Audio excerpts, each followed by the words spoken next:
Congrats, man, on all your success, bro. Thank you. So what's your name and where are you from? Ezekiel, I'm from London. From London? Yeah. And when did you decide you wanted to get into property? I'll say from October 2019. I saw a video of you and Patricia Bright. Oh, wow. Yeah. So we can thank Auntie Pat. Yeah, basically, yeah. Wow, so you saw me working with Patricia Bright, doing a collab with her. And what was it about that interview that made you like, yes? In the interview that you done, you started talking about rent to rent, you started talking about deal sourcing. Yeah. And obviously, I never heard of those things before. So from that moment, I realized there must be other ways to get into property. Yeah. And I think from that moment, I began to binge watch all your videos about rent to rent, about deal sourcing. I began to literally read your books. I read one of your books that you done. And yeah, I just told myself that I think this is something that I want to do. And at this point, just after that, we went into full-on lockdown around about March 2020. And that was when we put all of our training programs online, which I know you went through. Yeah. So that's exactly what I done.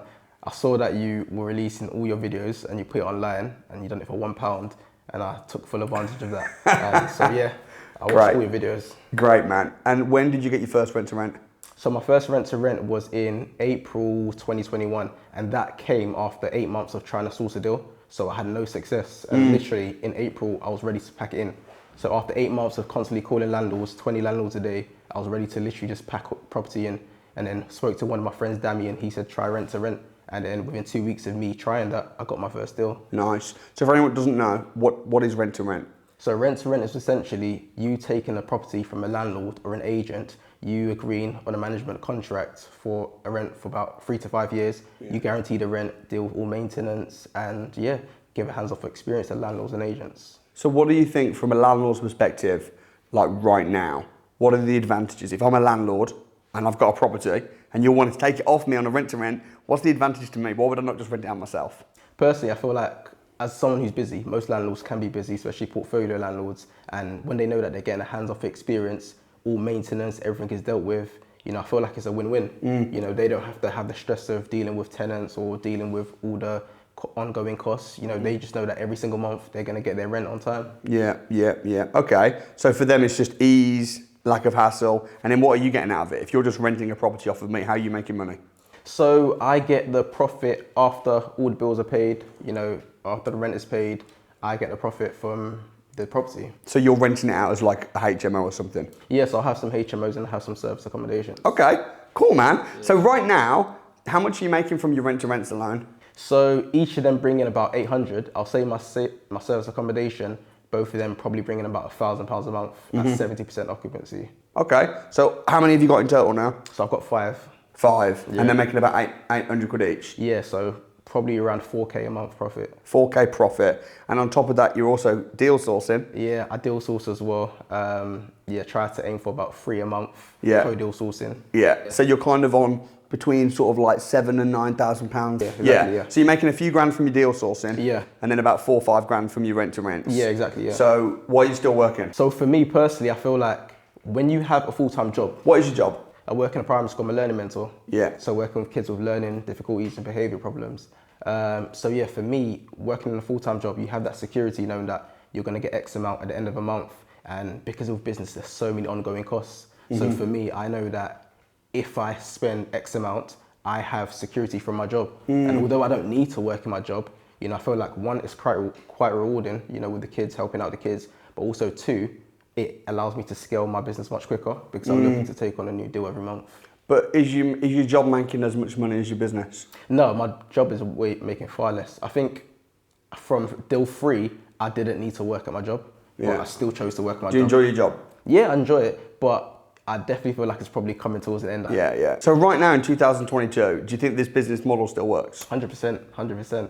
And yeah, service accommodation, I only got into it recently and honestly, I love it. Yeah. I love service accommodation. So talk to me about your first deal. Give me the figures. How did you find it? Where did you find it? Yeah, cool. So this first deal was from an agent. It was on the market for about 4 months. Yeah. And I phoned him. He told me that it was a 4-bed. It was previously used as a HMO, 4/5. It was listed for 1,800 in northwest London. I managed to get it down to 1,700. And yeah, that property is probably bringing me about 900, I'd say. And you rent that out room by room? Yeah, room by room. How do you get the tenants? So the tenants, I use like spare room. In fact, everyone's from spare room, to be honest. Yeah. So yeah, that was pretty straightforward. Are you worried that the rent-to-rents will dry up and you won't be able to find tenants and the tenants will move out? I don't think I will. You must be a little bit worried because No, you said about the security of your job. Yeah, no, to be honest, the only reason for security of the job is like, I'm thinking of the maintenance costs. Like my recent HMO, it's a 7-bed, like every single month, like something, whether it's the radiator, whether it's the ceiling. Right. So when I think of those factors, so it's not about the tenants moving out? No, it's not about the tenants because I feel like everyone's always looking for rooms. What's the agreement you have with the landlord though? Does the landlord not have to pay for some of the maintenance? Yes, the landlord doesn't have to pay for anything. Under 150, I think I'll cover anything major that the landlord will cover. Okay, so that's not going to bankrupt you, man. If like, yeah, no, it wouldn't. But still, though, there are costs. Exactly. How much money did you have when you started the business?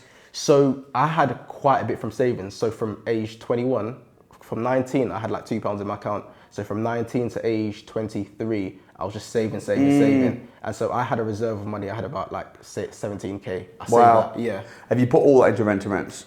Basically, yeah. Okay, so you put all your money. To an extent, actually, yeah, I'll say a large majority of it into rent so that I can scale pretty quickly. But then you made that back? Exactly, I made it back, yeah. So how do you work out how much to put into a rent-to-rent? Because if someone comes along and says to me, I got a rent-to-rent, but I need to put down 10 grand, is that not a bit risky?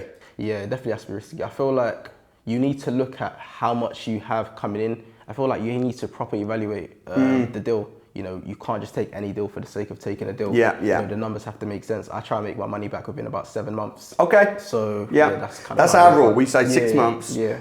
If you can't make your money back in 6 months, then don't do it. Exactly. If you can make your money back in 6 months, if you put down 3 grand and you're making 500 quid a month, that's going to take you 6 months to make it back, and then everything after that's profit. Exactly. So now you're at a point where you're making like 4 grand a month conservatively on your rent-to-rents. Yeah. But that's now coming in. You've paid yourself back as profit. Exactly. So you've basically replaced your income. Yeah. So talk to me about the time management of running this rent-to-rent business and having a job and doing deal sourcing on top. How do you find the time? To be fair, I feel like it's all about making priorities. You know, if I'm honest, my business kind of comes first. You know, obviously my school don't want to hear that, but in terms of me waking up early, I have to wake up early to try and work on the business. Any lunchtime, any breaks that I have, I use it to work on the business. After work, working on the business. So for me, every single time I have, every minute I have, I try and use it to grow my business. Okay. How do your school feel about you how do your job feel about you having a business on the side? To be fair, they're actually quite supportive because I feel like it gives the kids something to look up to. Yeah. I feel like in this day and age, unfortunately, a lot of kids don't have the best role models. Yeah, right. You know, so I feel like when they have somebody in the school who's quite active and has things outside school going pretty well, I feel like it's something to them to aspire to. What, Ezi Property Solutions? Yeah. Your name's Ezekiel, so... Yeah. So it's pronounced like easy property solution, as in I want to create an easy solution to a landlord's problem. Yeah, so I like that. My name's Ezekiel. I like that. Because that's business. Business is about solving problems. Exactly. And you know what, in business you have to be able to sell. I don't know whether you've found that, like dealing with landlords, tenants, you can't just get a property and just put it on spare room and it rents out. 100%. You have to sell the rooms. 100%. You can't just say to a landlord, drop a message on Gumtree or Open Rent on spare room and do all the negotiations over spare room. No, you've got to pick up the phone, you've got to get in front of them, you have to sell. Exactly, yeah. Right, talk to me about sales. Sales is everything. And one thing I've realized is that before sales, you have to focus on the relationship. You know, I feel like property is not just about houses, it's about people. You know, when people have a problem, you know, that's when you can come in and solve their problem. Yeah. You know, so I feel like one way to build a rapport before focusing on sales is focusing on them. You know, what problem are you having with your house? Like, why do you want to get rid of it? Okay, you want a guaranteed rent. I can help you with that. Yeah. So that's Some people get upset with me for selling my £1 course.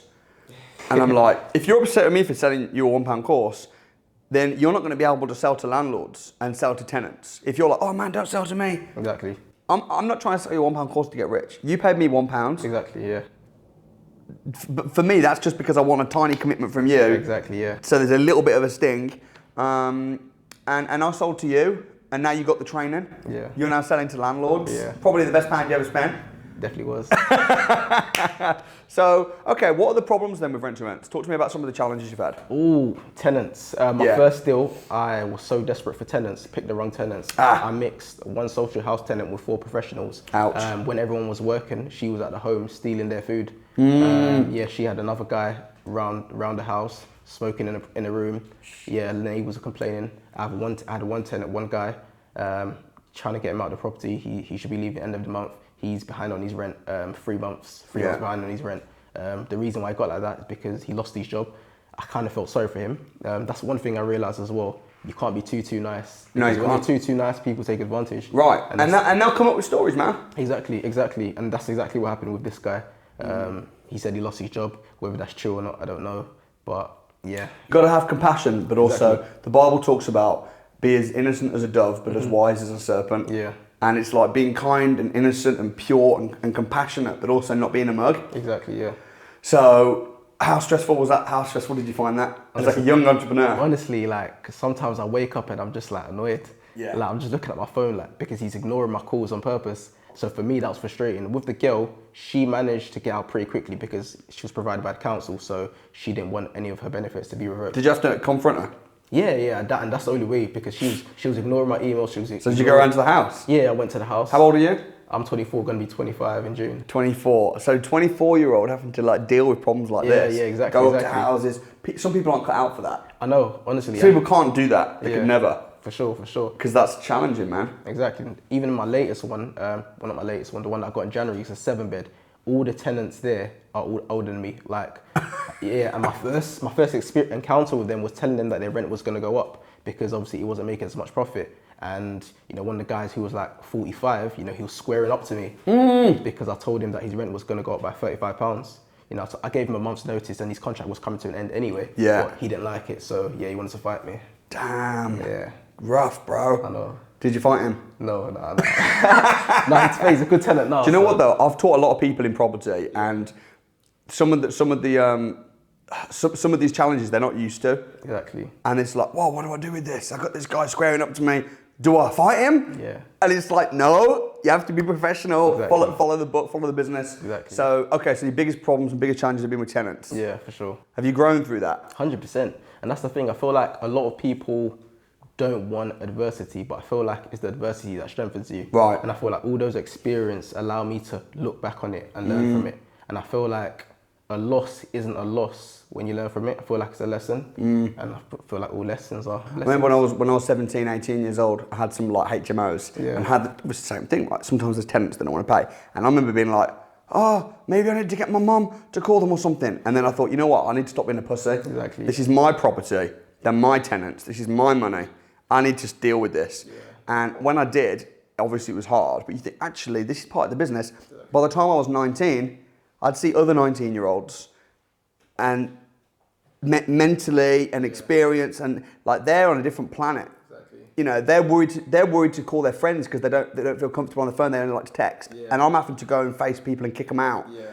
Yeah. So you do grow through it. Sure. And I think your problems today, you'll look back on in 5 years' time and realise they weren't problems. Exactly. They were tiny. The problems I have are way bigger than the problems you have. For sure. Right? They're way bigger. But it's like, if I'm speaking to Richard Branson, he'll probably look at my problems and think they're tiny. Yeah. And you just got to, as an entrepreneur, the very definition of an entrepreneur is a problem solver. Yeah. You're solving problems for landlords and tenants and giving people solutions. Exactly. So what would you say has been the moment, like the best moment where you were like, oh my goodness, this is actually working? Like, when you were going through the training videos during lockdown, when I put that offer out, £1, that's crazy, right? Yeah, very crazy. Everyone else was in hibernation. All the other property trainers were in hibernation. Meanwhile, I'm like, Windows on a Wednesday, every week, still doing my training, putting it all online. Yeah. But like, at what point did you realise that this is actually possible? And did you see the money coming in and did you realise, yes?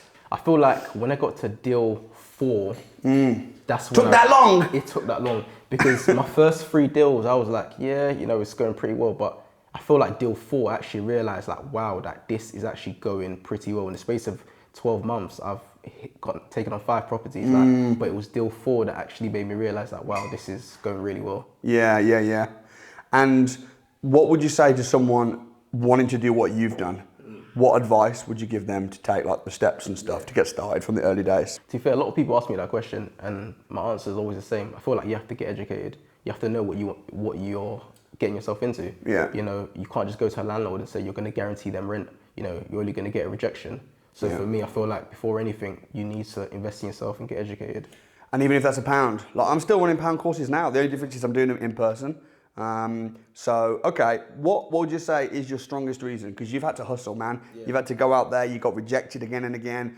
What was your reason? What was the burn? Where did that burn come from? For me, I want to change my family's life and to fear not just my family, but those around me. You know, for me, charity is a massive thing. I want to be in a position to be able to give back, to be able to build orphanages, schools, hospitals, you know, but you can't help others if you first can't help yourself. Right. And I realized that from an early age. So for me, that's one thing that drives me, just being that person who can be able to help others and give back.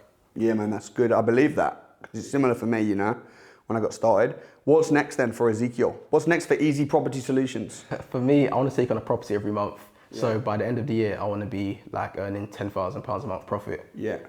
And next year. Well, you're not too far, bro. Yeah. And next year, potentially going into like BRRs up north. So yeah, that's the plan. Dude, big up respect, man. Thank you. Thank you for coming out. Thank Final you. words of wisdom for the viewers? Just believe in yourself. Just believe in yourself and trust the process. I feel like life is not easy. It's full of challenges, ups and downs, but the challenges are only going to help you grow and get to where you want to be at the right time. I like what you said about trust the process, because ultimately this business is a process. Exactly. If you do A, B, C, you're going to get, 2 plus 2 is 4. It's the same with this business. If you do this, in this way, you're going to get the results. Sometimes people doubt themselves because of maybe their, their gender or where they're from, or they think, can I do this? My family, like even me, I was like, I haven't been to university, my family, but it's like, you know what? This is possible. If Samuel can do it, Ezekiel can do it. If Ezekiel can do it, then the next person can do it. So thanks for coming down to my house and sharing your story. It's inspirational, and I look forward to keeping in touch. Thank you.